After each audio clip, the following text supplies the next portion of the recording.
Assalamualaikum, welcome to my channel अर्जा novels. Ramzan special novel है दिल जिसे चाहे। अहमद हाउस की ख्वातीन सहरी की तैयारी में मसरूफ थी। सीरत सहर के कमरे में बैठी तहज्जुद पढ़ रही थी। शिराज जो किचन में सहर को तंग करने की नीयत से आया था, अपनी वालिदा मोहतरमा खदीजा बानो को देखकर उल्टे पांव वापस भागा, क्योंकि वो अगर सहर को तंग करता तो बदले में खदीजा बानो उसे जलालत देती। सीरत को किचन में न पाकर वो सहर के कमरे की जानिब बढ़ा जहां सीरत रुकी हुई थी। दरवाजा खुला तो सामने सीरत जाए नमाज पर बैठी दुआ मांग रही थी। वो इसके पास जाकर बैठ गया और उसकी दुआ खत्म होने का इंतजार करने लगा। सीरत की नजर जब शिराज पर पड़ी तो वो चौंक गई, फिर संजीदगी से जाए नमाज उठाकर जगह पर रखकर बिस्तर पर जाकर बैठ गई और शिराज अपने आप को फुल इग्नोर होता देख रहा था। अब तबीयत कैसी है? शिराज ने अपने आप को कंपोज करते पूछा। बहुत जल्दी ख्याल आ गया। सीरत एक नजर इस पर डालती बोली, ले भाई ये क्या बात हुई? मैं ही गया था तुम्हें हॉस्पिटल लेकर, मैं ही तुम्हें घर भी लेकर आया हूं। वो इसके पास बैठता बोला, हाँ बिल्कुल। और तुम वहां कर क्या रहे थे? ये नोट कर रहे थे कि शामिर ने कितने आंसू बहाए। मेरी तबीयत का तो पूछा ही नहीं, वो खफगी से बोली। इसके अंदाज पर शिराज का कहकहा बुलंद हुआ तो वो चुप हो गई। हाय मेरी बच्ची नाराज है।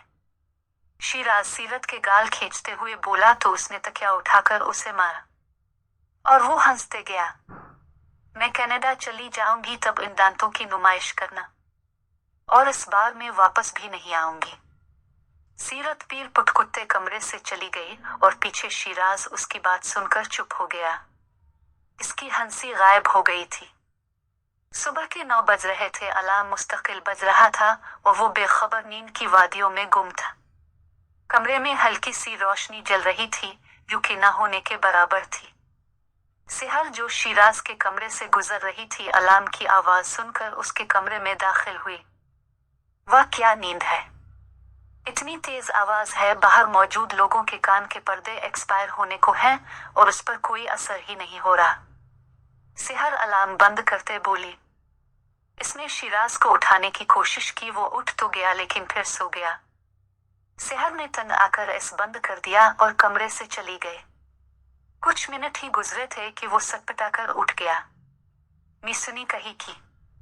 शिराज सेहर को याद करता उठ ही गया।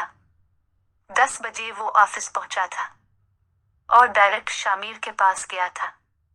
शामिर इसको देखकर हल्की हल्की तालियां बजाने लगा और वो उसे ना समझी में देखने लगा। जाओ सर का बुलावा, बेटा जाओ सर का बुलावा आया है। शामिर ने इसके कंधों को थामा। हाँ तो सर ने बुलाया है। इस पर इतनी घटिया ओवर एक्टिंग क्यों कर रहा है? शिराज आंखें गोल करते बोला। बेटा तुम जाओ तो फिर समझ आएगा। शामिर कहता अपनी चेयर पर बैठ गया और शिराज अपने बास के पास चला गया। इजाजत लेकर वो दाखिल हुआ। इसके पास हाथों की उंगलियां जोड़े बैठे थे और मुस्तकिल उसे घोर रहे थे। क्या देख रहे हैं सर? नूर आ गया है ना मेरे चेहरे पर? शिराज शोखा हुआ जिस पर इसको जलालत मिली। Shut up. वो बेचारा शट अप ही हो गया। कितनी छठी करते हो तुम? तुम्हारे बाप का ऑफिस है। हफ्ते में 3 दिन मुश्किल से आते हो और आते भी हो अपनी मर्जी के टाइम पर। ये मैं तुम्हें लास्ट वार्निंग दे रहा हूं, अगर अब तुमने हफ्ते में एक छुट्टी से ज्यादा छुट्टी की तो नौकरी से फारिग कर दिए जाओगे और इस माह की तनख्वाह तुम्हें आधी मिलेगी। शिराज के बास इस पर गर्म थे, बेचारे चुपचाप उनकी सुन रहा था। आधी तनख्वाह का सुनकर इसका दिल हल्क में आ गया था। आपको कुछ कहना है? नहीं तो जाएं यहां से। बास के कहने पर वो ताबेदारी से वहां से खिसक गया। बाहर गया तो शामिर दरवाजे पर कान लगाए सुन रहा था। शिराज को देखकर उसकी हंसी रुकने का नाम नहीं ले रही थी और बेचारा शिराज जाकर अपने केबिन में बैठ गया। शामिर और शिराज अहमद हाउस आए। शामिर सीरत की तबीयत मालूम करने आया था। क्या हो गया? आज जरा चुप क्यों है? शिराज का लटका मुंह देखकर हसन ने पूछा। वो आज बात से इसकी झरकी हुई है। शामिर पागलों की तरह हंस रहा था। हैं। बताओ बताओ क्या हुआ, कैसे हुआ? सेहर शामिर के पास बैठते दिलचस्पी से पूछने लगी और शिराज शामिर को घूरने लगा। शामिर ने रटो तोते की तरह सब बता दिया और लाउंज में कहकहों की गूंज उठ गई। हाय, इसको कहते हैं असल मजा। दिल खुश हो गया, हाशिर ने कहा, क्योंकि वो कभी अपने छोटे भाई को डांट नहीं सका, लेकिन इसकी ये ख्वाहिश आज किसी और ने पूरी कर दी। अजमल साहब और नजमा बेगम इफ्तारी के बाद अहमद हाउस ही आ गए थे। इफ्तारी के बाद सब बैठे मंगनी की तैयारियों की बात कर रहे थे। हसन ने अपनी पलटन की तरफ देखा। सेहर ने इसे तसल्ली देने वाली मुस्कुराहट दी तो वो सुकून से बैठ गया। बेटा, आप लोग शॉपिंग कर लो, मंगनी में गिनती के दिन रह गए हैं, जमशेद साहब ने पलटन से कहा। शॉपिंग का सुनकर शिराज को अपनी आधी तनख्वाह याद आ गई। यार हाशिर भाई, मेरी शॉपिंग तुम करवाना, मैं गरीब हूं इस महीने, शिराज ने कहा। हरकत तुम करो और हाशिर भुगते, आधी तनख्वाह मिली है ना, इसी में से लो, हुमायूं साहब ने कहा। वैसे बिल्कुल ठीक हुआ है इस अलसी के साथ, जमशेद साहब ने कहा, जिस पर वो मस्कीन शक्ल बनाने लगा। यार मामू, इस आधी तनख्वाह से मैंने अपनी गर्लफ्रेंड्स को गिफ्ट्स देने हैं, शिराज शरारती लहजे में बोला। खदीजा बानो, जो कि इसके बराबर में ही बैठी थी, उन्होंने उसकी पीठ पर एक थप्पड़ जड़ा और बाकी सब उसकी फजूल नौटंकी पर हंस दिए। चलो फिर तुम लोग जल्दी से शॉपिंग कर लो मंगनी की, और घर को भी अच्छे से सजा लेना मंगनी वाले दिन के लिए, फौजिया बेगम ने हिदायत दी। बस कर दे यार मामा, कितना मंगनी मंगनी बोलेंगी, हसन मुंह बनाता कहने लगा। देख लो जमशेद बचा मंगनी से घबरा रहा है, अजमल साहब ने आंख मारते हुए कहा। यार अंकल मंगनी से नहीं घबरा रहा, बस मैं तो बोलता हूं ये फजूल रस्म है, हसन ने जवाब दिया। बाकी सब उसे नासमझी से देख रहे थे और पलटन अपना सर पकड़े बैठ गई। असल तो निकाह है ना, वो कर लेते हैं, क्यों हम मंगनी जैसी फजूल रस्म करें? हसन दिल में अरमान लिए बोल रहा था, जो कि एक पिल में ही जमशेद साहब ने तोड़ दिया। चुपचाप से बैठ जाओ, तुम भी तो फजूल हो। हम तो कोई एतराज नहीं कर रहे कि फजूल इंसान की मंगनी क्यों की जा रही है। जमशेद साहब की बात पर सब हंसने लगी। सानिया तो अलग ही हंस रही थी। हसन ने इसे घूरा तो वो चुप हुई। हाय बेसिबरा, शिराज और शामिर ने एक दूसरे को देखकर कहा। रात के वक्त शामिर और शिराज वालों करने गए हुए थे। हाशिर और फबहा सो चुके थे। हसन भी जाकर सो गया था और बाकी घर वाले भी सो चुके थे। सानिया, सेहर और सीरत बैठी गप्पे मार रही थी।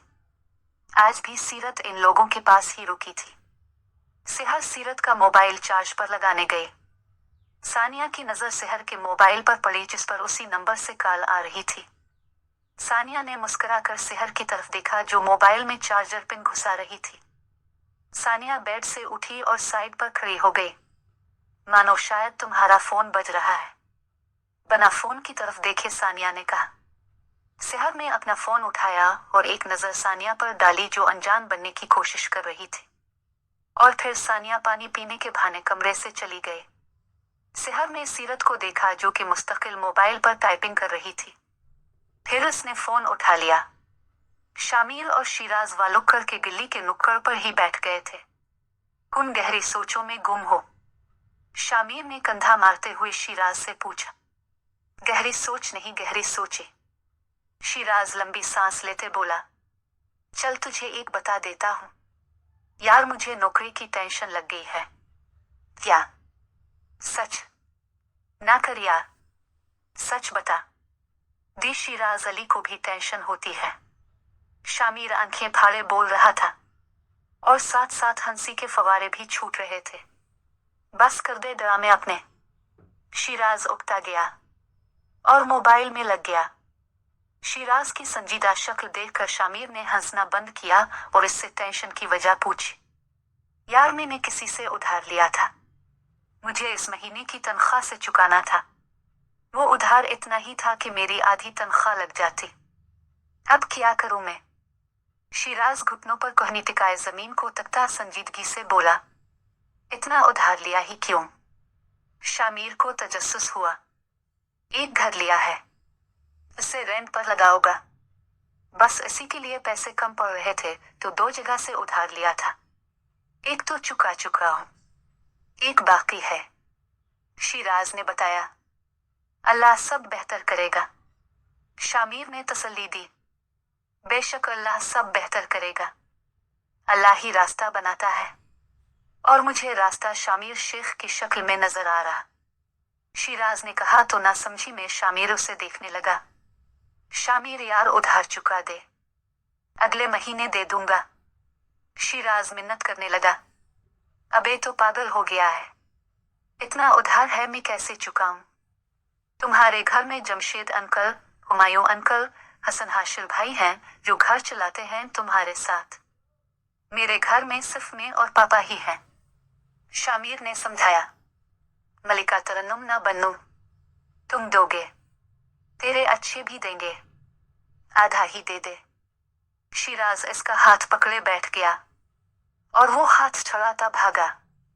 शामिर के बच्चे रुक जा। शिराज भी उसके पीछे भागा। अभी नहीं हुए हैं मेरे बच्चे, शामिर हंसते हंसते बोला। रुक जा नहीं तो तुम्हारी उनको बता दूंगा कल तुम फेसबुक पर फेक आईडी से लड़कियों से फ्लर्ट कर रहे थे। शिराज की बात सुनकर शामिर के पैर थम गए और वो इसके पास चला गया। मेरी उन कौन? शामिर ईबरू उचकाए बोल रहा था, जिस पर शिराज का शिगाफ कहकहा बुलंद हुआ। तुझे क्या लगता है तू मुझसे कुछ छुपा सकता है? मैं आपकी उनकी ही बात कर रहा। शिराज ने आंखें छोटी करते कहा, अब मेरा काम कर दे वरना मैं सबको बता दूंगा। खुलम खुला शिराज ने धमकी दी। याद हो तो मेरे पास भी तुम्हारा राज है जो मैं भी बता सकता, शामिर ने कहा, जिस पर शिराज हंसने लगा। अबे मैं तो खुद सबको बताने वाला हूं। शिराज की बात सुनकर शामिर दांत पीसता रह गया। चल तेरा आधा उधार चुका दूंगा, शामिर कहता जाने लगा। शिराज इस पर लपका, वो जिगर मुझसे पिंगा ना लिया कर। शिराज की बात पर शामिर ने उसे लात मारी और शिराज उसे मारने दौड़ा। थक हार कर दोनों बैठ गए और अपनी हरकतों पर हंसने लगी। चलो अब घर चलते हैं, शामिर कहता हुआ मजीद पिसर कर बैठ गया और मोबाइल निकालकर यूज करने लगा। शिराज तो इसकी हरकत पर शाबाशी दे रहा था। एक तरफ वो घर चलने का कह रहा और दूसरी तरफ मजीद आराम से बैठ गया। शिराज ने किसी को काल मलाई और साइड पर चला गया। शामिर ने इसकी तरफ देखा, फिर वो भी किसी से काल पर बात करने लगा।